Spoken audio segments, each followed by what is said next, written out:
All right, guys, so I wanted to take a quick look at the M2 Mac Mini today. All right, so they're starting at $599, and I already got these bad boys pulled up on my screen. And to go ahead and answer the question for you guys, am I going to be upgrading my M1 Mac Mini to the M2? And the answer is no.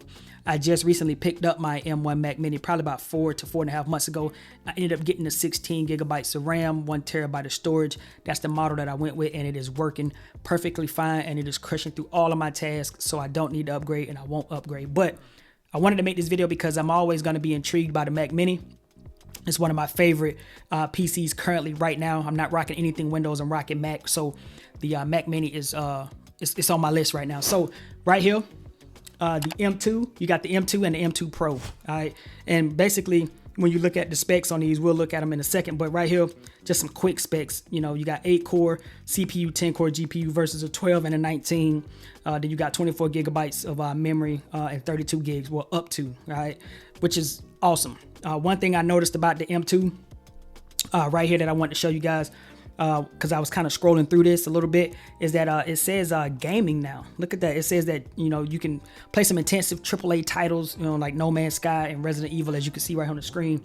So that's going to be a good look for anybody that's jumping into the M2 Mac Mini that may want to do a little bit of gaming. Now, I can do a little bit of gaming on my M1, so I'm not too concerned with the gaming aspect. That's not something that I bought the Mac Mini for. But if you're somebody that wants to get into the Mac Mini, but you still want to do a little bit of gaming, just so you can kind of not have to use a Windows PC and you want to go all Mac, you can jump into a little bit of gaming with the M2. But I would suggest going with the M2 Pro if you want to do a little bit of gaming. That's just me, all right? Right here, another thing that's different is that on the M2 Pro, you're going to get 4 Thunderbolt ports. At least that's what it says here. You're going to get 4 Thunderbolt ports in the M2. Basically, the M2 is kind of set up just like the M1 Mac Mini, but, you know, just a little bit more specs. You know, it's just bumped up a little bit. But we'll compare the M2 with the M1 Mac Mini here in a second. But with the M2 Pro, like I said, you're going to get those Thunderbolt ports, and that's always going to be a good look because that's one of the biggest things that a lot of people was complaining about with the M1 Mac Mini is the lack of ports. But for me, it's okay. I still got an M1, and it's okay.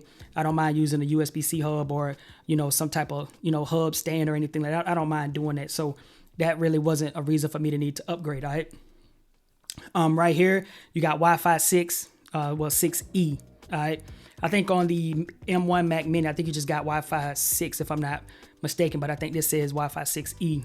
And basically, it is what it is, man. What I wanted to really show you guys too is just a quick comparison between the M1 and the M2. So let's go in here really fast and let's put these bad boys side by side. So let's go down here and compare these models real quick. And I'm gonna drop in a M2. Where is it at? Mac Mini M2. We'll drop one of those in there, and then we'll drop this M1 Mac Mini in here. We'll just kind of go through these specs real fast, and then we'll kind of wrap this thing up because I don't want to hold you guys too long. All right. So right here, the M2, again, is starting at $599. One thing you also got to remember too is that anytime Apple brings out another type of product that's kind of similar or a little bit better than the previous product, they kind of have a tendency to get rid of the other one. So as you can see, there's no price for the M1 Mac Mini. So if you're trying to get an M1 Mac Mini and this is your first PC by Mac, you're going to have to jump into the M2 anyway, all right, unless you want to get it refurbished or buy it on like a third-party site, Amazon or something like that, Best Buy. That's the only way you'll be able to get an M1 Mac Mini. Or you could, like I said, get it refurbished through Apple if they got them. But right now, $599, you really can't beat that. So we'll take a quick look. So with the M2 and M2 Pro versus the M1, I'm not worrying about this over here. But as you can see, the M1 Mac Mini came with an 8-core CPU and an 8-core GPU. So right here with the M2, you got 12 and up to 19. So you can already see that that's a huge spec bump in general. So that's a good reason to go ahead and jump into the M2 and not try to find the M1. And right here, the M1 went up to 16 gigs of memory, which is the one that I have. But now you can go up to 32 gigs, and the highest amount of storage on the M1 was 2 terabytes. But now here on the M2, you can go up to 8 terabytes, and I think that's a good look, man. Right here, just some more cool, quick information. You can kind of pause the screen and take a look at that. But it has to do with a lot about talking about like ProRes RAW, and how, you know, the M2 can, you know, process that stuff. I mean, obviously it didn't say that the M1 could do that, but I'm totally fine with being able to process 4K videos and stuff like that on the M1.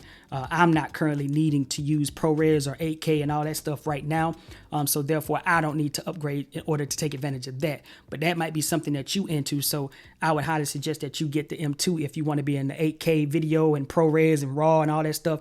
Then I think you need to get into the M2. Right here, the M2 Pro chip, 12-core CPU, 8 performance cores, and as you can see, that's not what the M1 has right here, either one. And then right here for the memory, stops at 16. As you can see, storage goes all the way down, and the display. So supports up to 2 displays, M2, or 3 displays for the M2 Pro, and the M1 Mac Mini supported up to 1 6K and 1 display up to 4K. You see what I mean? So you get a couple of more displays if you go with the M2 anyway. All right.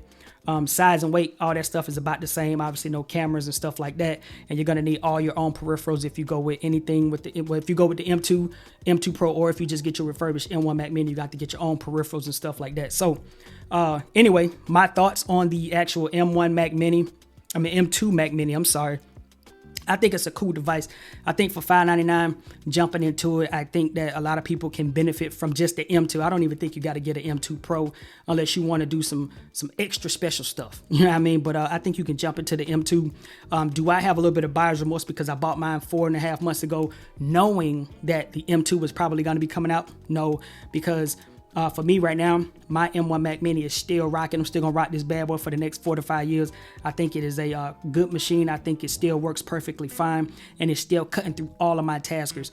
I don't feel that, you know, I would benefit from upgrading to the M2 or the M2 Pro, only because, again, I say this all the time to you guys, and that has to do with the workflow. All right, my workflow for the for my M1 Mac Mini would be the same if I had an M2 or M2 Pro, and therefore I know that spec bump is not going to make me faster, because I look at it this way: if it takes you 45 minutes to, you know, edit a video on the M1 Mac Mini, then I'm pretty sure it's going to take you 45 minutes to edit a video on the M2, because the device isn't going to make you fast. It's your skills that's going to make you faster. You know what I mean? So with that, guys, I just wanted to, you know, kind of introduce you guys to the M2 just in case, you know, you was on the fence about getting it. I'm not upgrading. I still love my M1 Mac Mini wholeheartedly, but if you are jumping into the Mac Mini, I will suggest going out and getting that M2 Mac Mini for $599. Take a look at it. I think it's going to work for a lot of people, and it could work for you. If you need more power, go with the Pro. But if you find and you just want to rock out, cut through daily tasks, cut through some videos,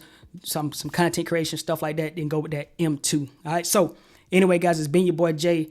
M2 Mac Minis are on deck. I can't wait to see a lot of YouTube videos with a lot of people covering these devices. I'm really, really anxious to see that. So, you know, shouts out to all the content creators and all the people out there who are, you know, getting into the M2 and who just bought their M2 Mac Mini. I can't wait to see their videos. But for me, M1 Mac Mini still on deck right here. It's been your boy Jay, and I'll see y'all in the next video.